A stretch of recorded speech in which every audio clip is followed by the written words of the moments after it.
Hello, guys. I've come back live.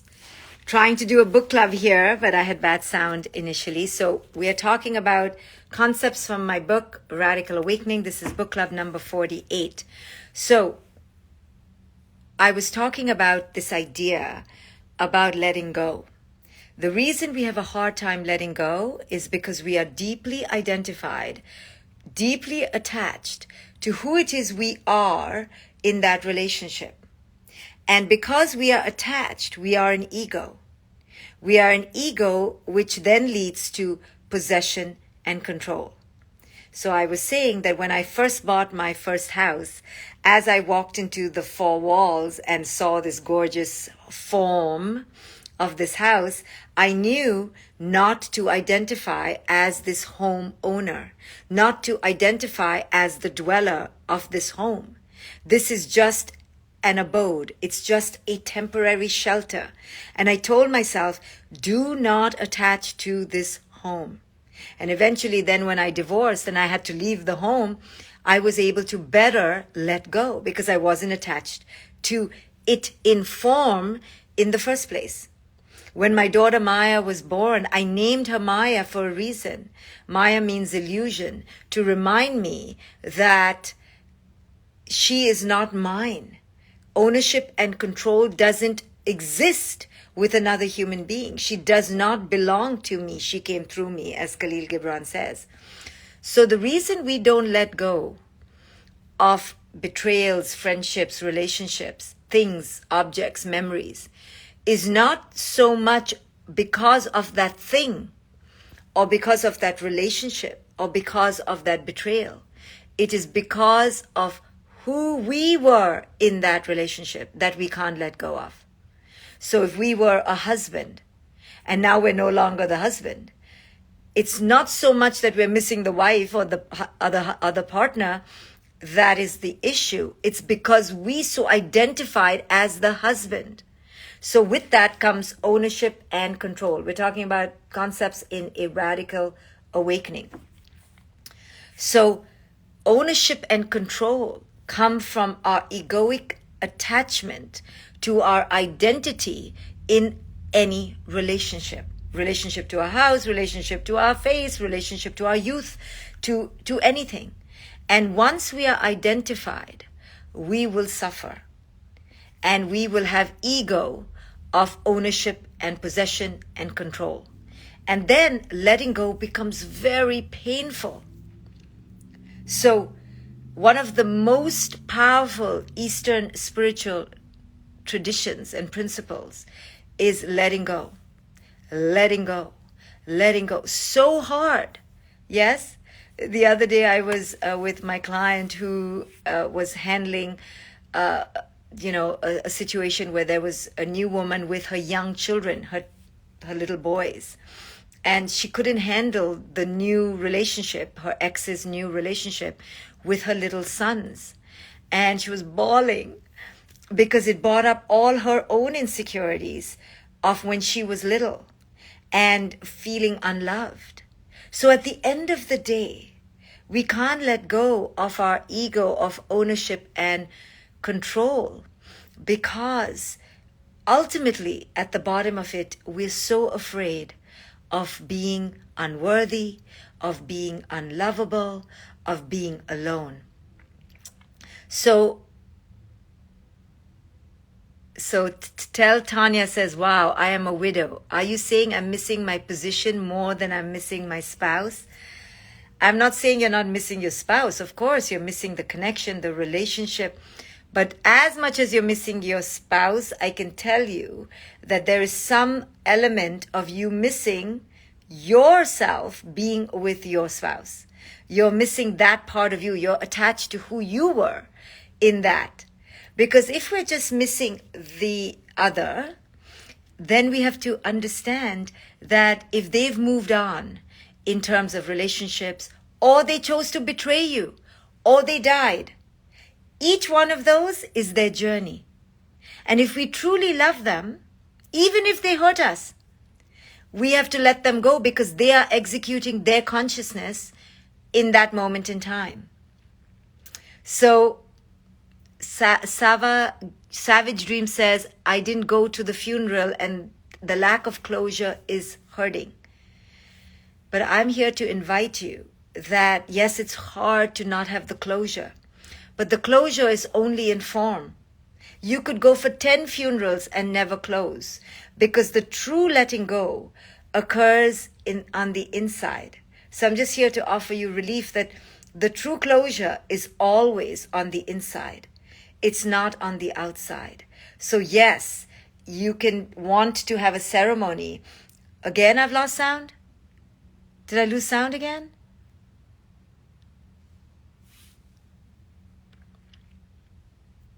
Okay, is my sound good, guys? Before I keep talking? Okay, good. So when we understand that true love is non-attachment, true love is non-possession, true love is non-control. Very hard to do, guys, by the way, but I'm talking wisdom here, okay? I'm not preaching that I'm good at this, okay? But I know that this is always my aspiration, even though I fail. My aspiration is true love. So true love is non-possession, non-control, non-ego, non-attachment. So if you understand that that is true love, then let's take 3 examples. Number 1, the person dies physically. If the person dies physically, true love means we let that body do what it needs to do because we respect the body's timetable so much. Even though it hurts, we have to let go. Number 2, if the person betrays you, right? Now this is a hard one, how to let go. Well, if you truly love them in that moment before the betrayal, then you have to understand you also loved their unconsciousness. And their unconsciousness led to the betrayal. So you were in the relationship with that person and their unconsciousness, which led to the betrayal. So you have to own that you were in that relationship and now you're seeing the unconsciousness and you have to let go. Number 3, if the person moves on to another relationship and they are quote unquote happy, true love means you have to let go and let them be happy. So letting go is always the best answer. The best answer. So Lena Chella says, what about forgiving a betrayal? Yeah, so forgiving is the same as letting go, I think. You know, I don't use the word forgiving because I am no one to forgive anyone. I don't use the word forgiveness. I prefer using letting go, understanding my co-creation, and moving on. There's no such thing as forgiving because forgiving means the other person is beholden to my forgiveness. The other person is waiting for redemption, or I feel I have power over the other to give them something. And I have no power over anyone. So, Tell Tanya says, I daydream about my husband every day to feel comfort. What is the best way to let go? I hear you. I honor you. I'm not here to preach to you. But I think letting go comes when we truly love. And when we truly love, we let that body and that soul, or whatever you want to believe, that next part of your loved one's journey to occur. You say, I love you so much. I love you so much. I don't need you. I love you so much. I don't want you with me. If you need to move on, you move on. I love you that much. Right? So it's not easy, okay? Because we're human and we have ego. I'm just showing you that a lot of the hardship in letting go comes from our ego of possession and control. Yes? So it's not easy. It is not easy at all, you know, and most of us get stuck on the form of the ego. You know, I write in my book, A Radical Awakening, by the book, and I talk about my divorce and how in my divorce I knew that I cannot do 50-50. And there's no such thing as 50-50. Because 50-50 is you take one spoon, I take one spoon. You take one feather, I take one feather. Okay, your feather is bigger than mine. Let's cut it in half. And as long as you stay in form, you are in ego, and you're at war and you're in separation. So I knew for myself that I must let go of every fork, every spoon, every memory. Because in order to invite the new, you must let go of the form. You keep the memories inside if you want, but you're no longer that person. You are no longer the same person. So whoever you are now has never existed before, and who you were then does not exist now. Only our attachment to who we were then is fucking us up now. You understand? It's really important what I'm telling you right now. It's the jewel of the jewel. The more you are attached to who you were back then in that relationship is what is fucking you up now. And the only way to let go is let go of all of it with love, with freedom, because that's when the next comes. And you cry. Of course you cry. I cried. I liked my forks. I was like, I don't want to give up my forks. Fork you, right? No, I'm kidding. No, of course I cried, but it was my ego that was crying. It was the ego that was crying. It wasn't the soul. The soul, the essence, never cries because the soul and essence is always in plenitude. Ego cries. The ego cries. The soul doesn't cry. The soul understands. Either in physical death, that physical death is part of life. Either in the loss of form, that it's only form. Or in betrayal, that it's only betrayal of the form. So when you are in your essence and you're away from ego, you can let go.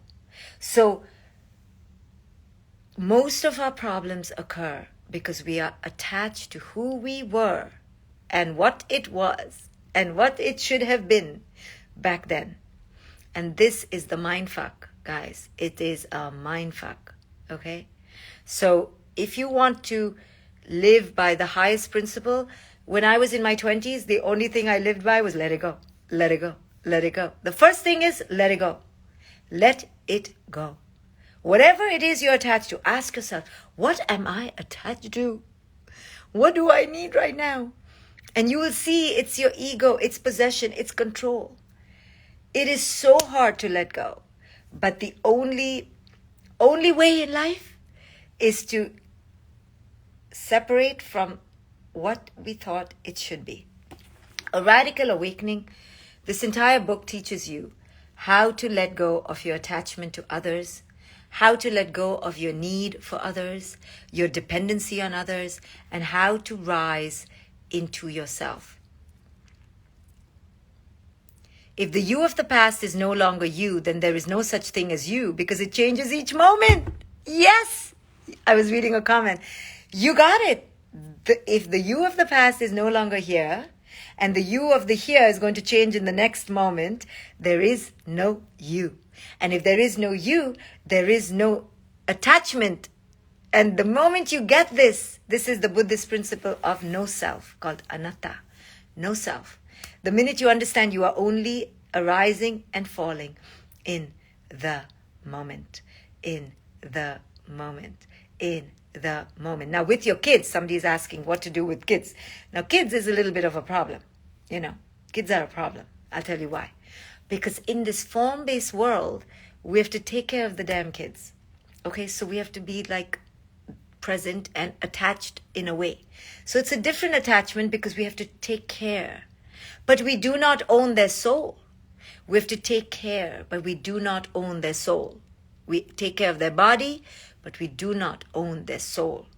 Okay? So once you understand the principle of non-attachment, you can let go. Wallenstein says, I will perpetually be a servant to my kids and family. Then you don't have to be a servant, but you have to serve. If you got these damn kids, you have to do it. Now what to do? My daughter's 18. I don't have to do it anymore. Not so much. So I am very happy. I'm sorry, I was tired. How much to serve? Enough. Thank goodness there's a moratorium. Thank goodness there's an expiration date. In India, where I come from, no expiration date. When I came to America and I was told it's only 18 years, I'm like, okay, I can't really see myself doing it for 18 years, but at least there's a limit. In India, there's no limit. the children never leave. They never leave. They bring their partners into the house. Anyway, so why is there so much suffering here? What's it for? The suffering only exists because we are in our ego. The suffering, the Buddha said, life is suffering because we have 3 illnesses. The main one is called ignorance. And then it gives birth to 2 children, craving and aversion. If you crave, suffering. If you're in aversion, suffering. And they both come from mental delusion, which in popular psychology we call ego. So the ego is why we suffer, guys. The life is not suffering because, well, life is suffering, but life is suffering because we resist the isness of life. So for today, any of you suffering, cannot let go, ask yourself, is that person here? Is that relationship here? Is my life there? Is that here? If that, them, she, her, it is not in front of you, that means it is not part of your current reality. If it is not part of your current reality, it is only part of your attachment. If it is part of your attachment, ego, which is okay. You can love your ego. Our ego is a sweetheart, a little bit delusional, a little bit moronic, and very childish. But the ego is only protecting us because the pain of the reality is so great. But it's protecting us and effing us up. So the reality is the reality, and we have to accept the reality of the isness of the present moment. And if we're in the present moment, we're not in the past. And if we're not in the past, but we're only in the past in our mind, that means we're attached to the past. So we have to bring ourselves to the present moment. So difficult, so difficult. In India, I can't leave because I'm not married, even though I'm 31. You see, insanity, because in India, you're always a child unless you belong to your husband. You go from your father to your husband. Anyway, so in this book, I talk about the ego. I talk about the different faces of the ego, especially for women. And I talk about how you can love your ego and then also kick it in its butt and tell it to get lost.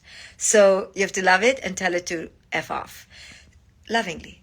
So there's a method to this madness. So you have to learn, you have to educate yourself, you have to cultivate wisdom in order to manage your rousing emotions, because emotions are so difficult. Emotions are what get us down because we believe them. We identify with our emotions. So the identification, attachment is the problem. So thank you all for listening, guys. I'm going for another podcast now. I have a podcast with a beautiful woman from an Instagram account called Rising Woman, I think. So catch me there. You'll see me there in literally 5 minutes. How can you order the book? You order the book from wherever books are sold. I will see you soon. This was book club number 48, in case you're counting. Bye, guys.